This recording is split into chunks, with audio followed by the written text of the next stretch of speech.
백세 시대 백세 코인 방송을 시작하겠습니다. 미국의 10년 만기 국채 수익률이 5%를 기록했는데 이것은 2007년도 7월 이후에 처음 있는 일이라고 합니다. 국채 수익률이 이렇게 올라간다, 금리가 올라간다라는 것은 어떤 의미일까요? 금리가 인상하는 것은 이제 인플레이션의 우려 그리고 전쟁 위기감 이런 것들이 반영이 되어 있는데 한편으로는 이제 위험 자산에 대한 선호도가 떨어지고 안전 자산 선호도가 높아진다는 것이죠. 그리고 국채 수익률이 높아지는 것은 국채에 대한 관심이 줄어들게 되는 겁니다.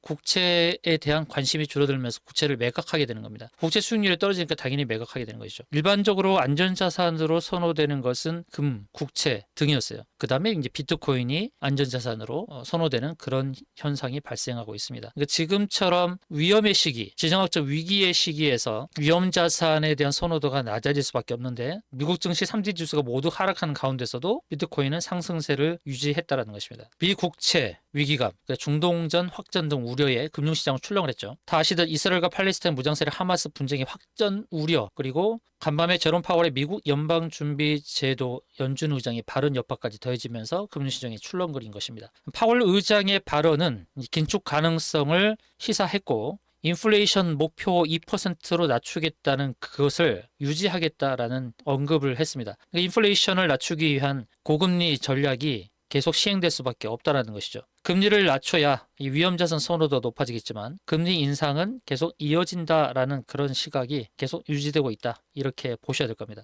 파월의 그 매파적인 발언 속에서 비트코인은 29,000달러를 향해 상승을 했습니다. 전체 금융시장이 출렁거리는 가운데서 비트코인이 상승하게 된 이유가 무엇일까요? 조금 전에 말씀드린 겁니다. 위험자산 선호도가 낮아지는 가운데서 비트코인은 안전자산으로 인식이 되고 있다는 것입니다. 그 희소성의 위력 그리고 내년에 주어지는 이벤트에 대한 기대감이 계속 작용을 하고 있다는 것이죠. 10종목 중에서 탑 10종목 중에서 8개가 상승했고 그리고 100개 종목 중에서는 68개 가격이 올랐습니다. 자, 미 국채 상승, 금리가 상승하는 겁니다. 안전자산으로 여겨졌던 국채에 대한 매력도 떨어지고 있어요. 그리고 달러 지수가 강세를 보여야 되는데 달러 지수도 그렇게 강세를 보여주고 있지 않습니다. 현재 선호도로 보이는 것은 금과 비트코인 딱 두 가지, 그리고 하나 더 하자면 유가죠. 이 세 개에 대한 기대감이 지금 있는 상황입니다. 파월 의장이 매파적인 그런 발언에도 불구하고 비트코인, 리플 등이 강세를 보였다는 것입니다. 자, 금리 역풍에도 비트코인 가격이 오른 세 가지 이유를 한번 살펴보도록 하겠습니다.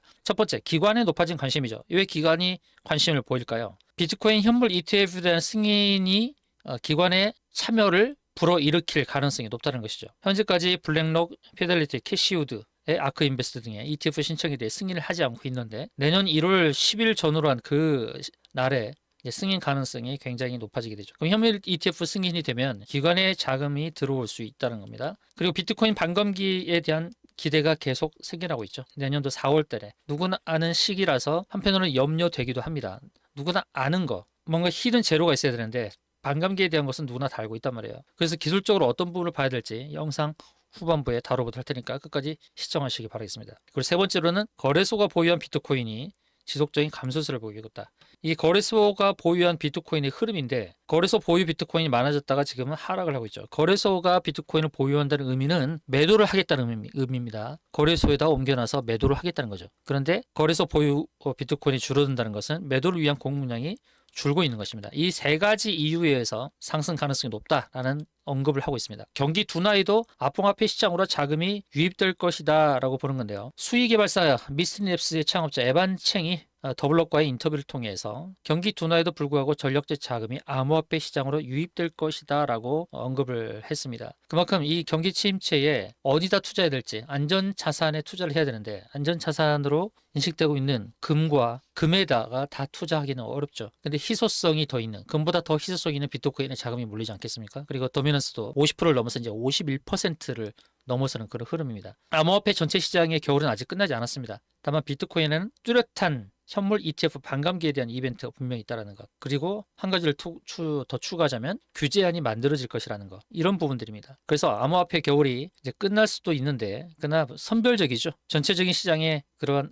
겨울이 다 끝나고 봄이 올 가능성에 대해서는 다 적용할 수는 없고 비트코인은 대장주로서의 그런 의미 있는 자리매김을 할 것이다. 자, JP모건과 블랙록이 협력을 통해서 비트코인 급등 토대를 마련 중이라는 뉴스도 나오고 있습니다. 자, 이 내용은 뭐냐면 이제 SEC가 블랙록이 비트코인 현물 ETF를 승인했다는 잘못된 그 보도 후에 비트코인 가격이 3만 달러로 치솟았다가 $28,000 선으로 빠졌습니다. 그렇지만 다시 좀 $29,000로 좀 올라오는 그런 상황이 되죠. 그런데 이제 JP모건이 자산운용사 블랙록과 그리고 영국 투자은행 바클레이스 간의 담보 결제를 지원한단 말이죠. 이렇게 해서 차세대 시장을 열려고 하는 겁니다. 그리고 블랙록은 JP모건의 이더리움 기반 오닉스 블록체인도 활용을 했고 JP모건과 블랙록이 손을 잡고 장외 파생 상품 거래가 가능해지도록 이렇게 길을 열어가고 있다는 것입니다. 그래서 이 두 개 거대 자산 운용사들이 함께 협력을 하겠다는 것은 이 암호화폐 시장에서 중추적인 역할을 제공하겠다라는 것을 의미합니다. 한편으로는 이 두 기관이 이렇게 움직이고 있습니다. JP모건은 증권거래위원회가 복수의 현물 비트코인 ETF를 동시에 승인할 것이라고 전망을 하는데요. 이전에도 제가 말씀드렸습니다만 맨 먼저 승인이 되는 것은 1월 10일께죠. 그리고 순차적으로 진행이 되는데 맨 먼저 승인이 될 가능성이 높은 것이 아크인베스트입니다. 그런데 그 다음에 신청했던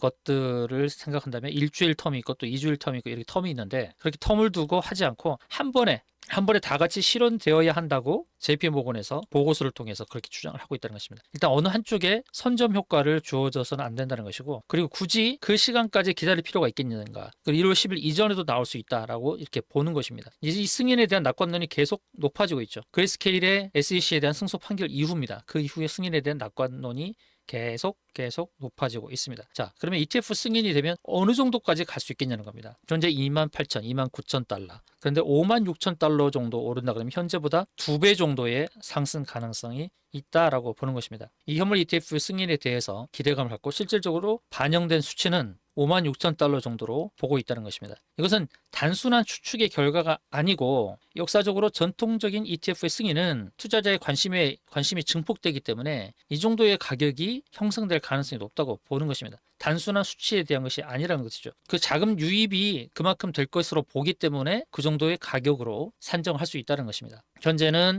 28,000달러, 29,000달러 왔다 갔다 하는데 중요한 것은 28,000달러의 지지력이 중요하다고 다들 보고 있습니다. 기술적으로 봤을 때 그렇다고 하는 것이죠. 자, 다시금 보겠습니다. 이 강력한 지지선이 어디냐? 바로 200주 이동평균선입니다. 200주 선과 120주 선, 그 사이에 끼어 있는 상황이에요. 그래서 비트코인이 추가적인 상승을 이루려면 한다면 주봉에서 봤을 때는 바로 120주 라인을 강하게 돌파를 해야 됩니다. 현재는 200주 라인의 지지를 받고 좀 올라오는 상황인데 이 120주 라인이 저항이 되고 있다는 것이죠. 이 라인을 빨리 돌파해야 됩니다. 그렇지 않으면 이게 저항이 돼서 맞고 빠질 수가 있어요. 왜 그러냐? 잘 보십시오. 일봉에서 보시면 보조지표 CCI가 굉장히 중요한데요.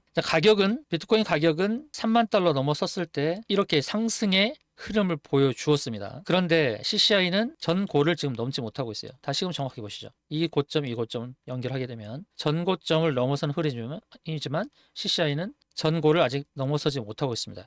이걸 뭐라고 한다고 했습니까? 바로 하락 다이버전스입니다. 그럼 이 하락 다이버전스를 이 저주를 깨려면 어떻게 되냐면 여기서 3만 달러 이상을 빨리 넘어서야죠. 이렇게 넘어서야만 이 CCI가 전고를 넘어서는 이런 모습이 나온다는 거예요. 지금 단계에서 확실한 상승이라고 단정 짓기는 어렵다. 그래서 전 고점을 넘어서야 된다. 전 고점은 한화 기준으로 3,900만 원, 4천만 원. 그러니까 4천만 원, 4,070만 원 정도가 되겠습니다. 4,070만 원을 넘어서고 동시에 이 CCI가 전고를 넘어서는 이런 모양이 나와야만 합니다. 그래야만 상승으로 달려갈 수가 있어요. 그렇지 않고 전고를 넘지 못하고 거기서 한번 꺾이면 또 당분간 조정의 시간을 지날 수가 있는 것입니다. 그래서 비트코인은 두 가지 관점에서 보시죠. 현물을 투자하시는 분들의 입장에서는 지속적으로 장기 투자 관점으로 대응하시면 될 것 같고 또 비트코인을 대상으로 롱숏 포지션을 구축하기를 원하시는 분은 코인 정보 분석방에 들어오셔서 거기서 안내를 받으시기를 바라겠습니다. 자, 롱숏 진입 포지션도 드릴 뿐만 아니라 그리고 기타 코인에 대한 관점도 드리고 있습니다. 실질적으로 지금 코인 정보 분석방에서는 바로 비트코인에 대해서 롱숏 포지션을 드리고 있습니다. 하락 관점이 보일 때는 숏을 진입해서 수익을 내드리고 있고요. 빠른 시간 내에 수익률 10% 이상을 기록하게 해드리고 있습니다. 그리고 상승의 전망이 될 때는 롱으로 바로 진입하는 그런 포지션도 다 알려드리고 있습니다. 자, 코인 정보방에 들어올 수 있는 방법을 안내드리고 있으니까요. 이 휴대폰 번호로 이 번호로 1번 숫자 1번만 문자로 보내주시면 이 정보 방에 들어올 수 있도록 안내를 드리겠습니다. 자, 비트코인의 빠른 실시간 속보 내용 그리고 또 지정학적 상황에 대해서도 실시간 속보로 안내를 드리고 있습니다. 또 급등 코인에 대한 정보도 드리고 있으니까요. 이 코인 정보방에 들어오셔서 정보를 받아가시기 바라겠고요. 자, 비트코인은 현재의 가장 중요한 그런 기로에 있다. 현재 일봉 상황에서 상승의 흐름을 보여주는 것은 우리 눈으로 보여지지만 현재 상황에서 그렇지만 보조지표의 흐름도 무시를 못한다는 겁니다. 보조지표가 이 상승, 아니 하락 다이버전스를 깨는 모습이 나오려면 전에 갔던 고점이 4,070만 원을 빨리 넘어서야 됩니다. 넘어서면서 동시에 이 CCI가 전고점을 넘어서는 그런 모습이 나와야만 안심할 수가 있습니다. 그래서 넘어서고 혹시 누른다 하더라도 이 CCI가 올라서는 것을 보고 안심하셔도 되는 겁니다. 아직까지는 허리띠를 푸시면 안 됩니다. 비트코인에 대한 투자 관점에 대한 정보, 그리고 실시간 속보, 롱숏 포지션. 자, 정보방에 들어오셔서 안내 받으시길 바라겠습니다. 숫자 1, 숫자 1번만 문자로 보내주시면 되겠습니다.